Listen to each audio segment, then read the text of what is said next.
Assalamualaikum warahmatullahi wabarakatuh. Good day each and everyone, especially to you Ma'am Farisha and Magapisa.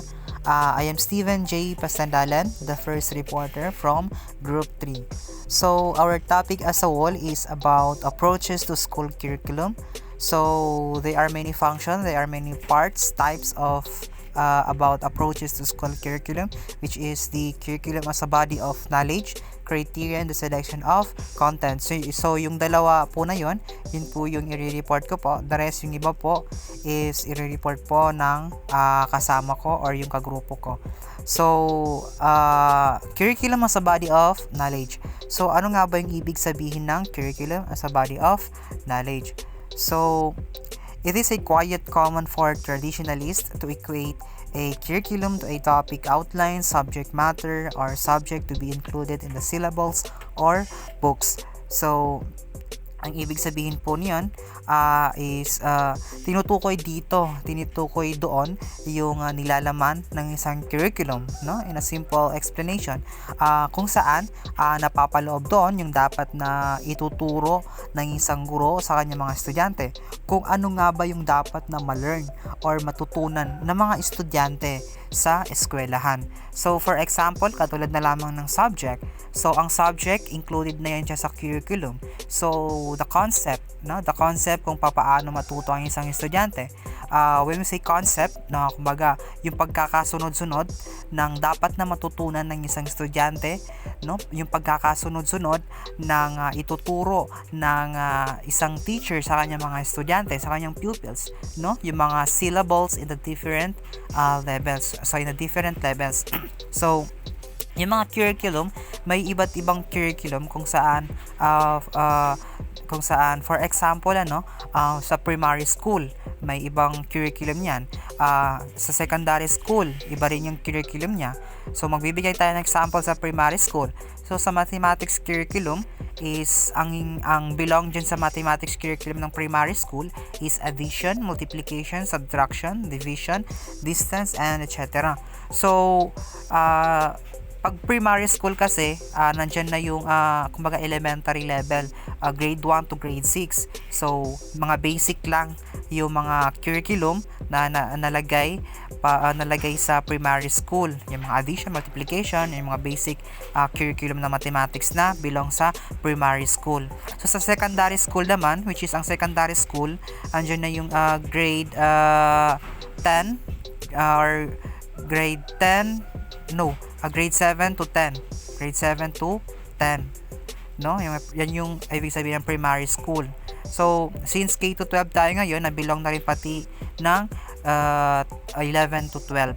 So, for example, sa secondary school, ang mathematics curriculum nila is ang subject na nakalagay doon is yung sa algebra, geometry, statistics, calculus, and etc.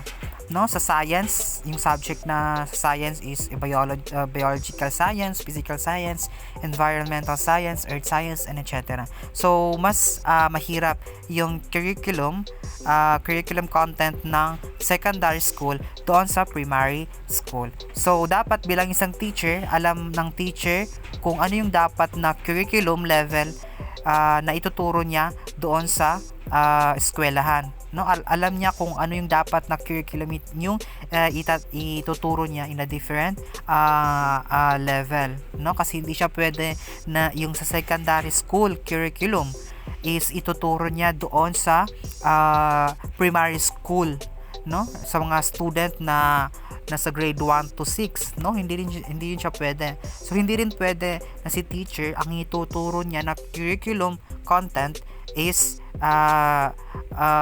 curriculum ng primary school, ituturo niya doon sa secondary school curriculum. So hindi yun siya pwede. So as a teacher, kailangan alam natin yung separation or yung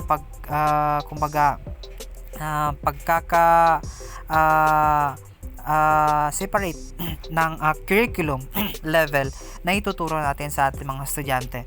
So, yun yung understanding ko about the curriculum as a body of knowledge. So, ang next topic ko is criteria and the selection of content. So ito na yung mga criteria, mga criteria para sa selection, para sa pagpili ng mga content na ituturo natin sa ating mga estudyante. So the first is significance. So significance contains should contribute to ideas, concept, principles, and generalization that should attain the overall purposes or purpose of the curriculum. So ang ibig sabihin nun is when we say significance, pag sinabi natin significance, meaning dapat yung concept ng subject is napapaloob talaga doon sa curriculum, which is yun yung ituturo ni teacher sa kanya mga estudyante, and i-make sure ni teacher na makabuluhan at mayroong matututunan yung mga bata, yung mga estudyante.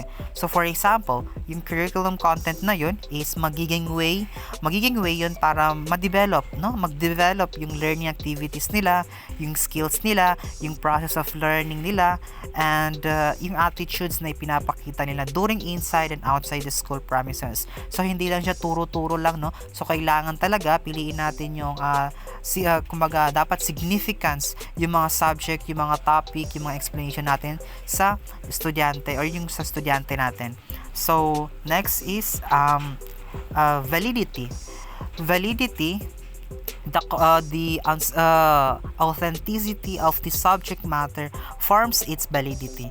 So ang ibig sabihin nun, when we say validity, dapat wasto, tama, at authentic yung mga itinuturo ni teacher, sa kanyang mga estudyante, no? So dapat talaga tama, wasto, no?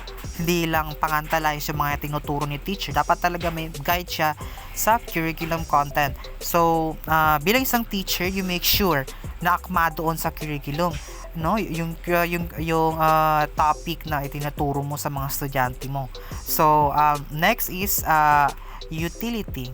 So utility is usefulness of the content in the curriculum is relative to the learners who are going to use this. So when we say utility in a criteria of selection of content is as a teacher, you make sure na kapaki-pakinabang yung mga curriculum content na ituturo mo doon sa mga estudyante mo. So, dahil most of the time or most of the student is parang tinatanong nila or sinasabi nila na magagamit ba namin yan, teacher? Magagamit ba namin yan sa paghahanap namin ng trabaho? Magagamit ba namin yan sa pagpapatakbo ng business? So, yan yung mga thoughts, yung mga questions ng mga students na sa kanilang mga sarili, no? Bilang isang teacher, as a teacher, you need to explain why they need to learn that subject or topic. So, dapat i-explain mo sa kanilang mabuti na itong topic na to kailangan niyo ito matutunan kasi in the future magagamit niyo ito, no? Magagamit niyo ito. So hindi lang siya part of schooling lang, ito rin ay magagamit niyo rin sa in the future, no? Not now but in the future. So next is learnability.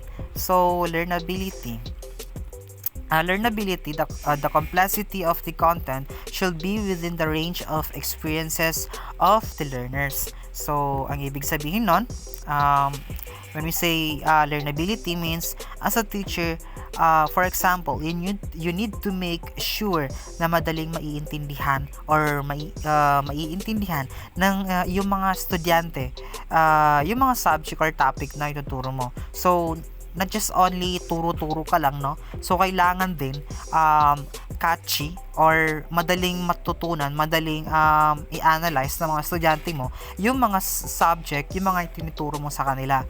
So hindi lang turo-turo lang, no? Dapat talaga as a teacher, ang goal mo is matuto yung mga estudyante mo, matuto sila, alam nila kung paano gawin or alam nila kung ano nga ba yung subject na itinuturo mo. So next is feasibility. Can the subject content be learned within the time allowed? So, ang ibig sabihin nun, feasibility mean the full of implementation of subject matter. So, meaning pinapa-hands-on mo na sa mga students mo yung subject na itinuturo mo. So, for example, assignment and activities task, which is they need to answer and doing their activities on their own. So, bilang teacher, wag mo rin silang bigyan ng mga task na posibleng matapos or magawa, yung mga impossible na magawa nila. So for example, nagpa-assignment ka, tapos they have only 1 week to finish their task or yung assignment, tapos ang activity nila, yung assignment nila na binigay mo is kailangan ng isang buwan, no, para matapos yon. So that's not possible talaga na magagawa nila yung assignment or yung task and on time. So as a teacher, dapat alam mo or dapat alam mo yung capability lang nila, yung kaya lang nilang gawin. So hindi yung bigay ka ng bigay ng mga task, ng mga activity, tapos hindi mo alam na hindi pala nila kaya na pagsabayin or hindi pala kaya nilang tapusin yung mga binigay mo sa kanila mga task on time. So dapat alam mo kung ito bang activity na yan, o ito bang task na yun na binigay mo sa kanya is magagawa talaga nila on time. So last is the interest. Interest will the learners take interest in the content. So, meaning, as a teacher, you need to choose your content or topic na magiging interesado yung mga students mo. So, for example, humanap ka ng topic doon sa subject na ituturo mo na magkaka-relate sila. So, you make able catch their attention and interest doon sa subject na itinuturo mo. So, hindi lang turo-turo ka lang, no? Hindi lang turo-turo ka lang. So, parang wala kang paki sa mga student mo kung nakikinig ba sila or hindi.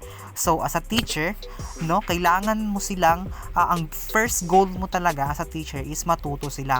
So, the first strategy, yung mga ibang strategy ng mga teacher is kinukuha muna nila yung attention ng mga students nila bago sila mag-proceed doon sa lecture or doon sa subject na ituturo nila. So, in that case, parang makaka-catch up talaga nila or parang mawi-willingness sila, magkakaroon sila ng interest doon sa mga itinuturo mo. So, that's all. Wabillahi taufiq wal hidayah. Assalamualaikum warahmatullahi wabarakatuh.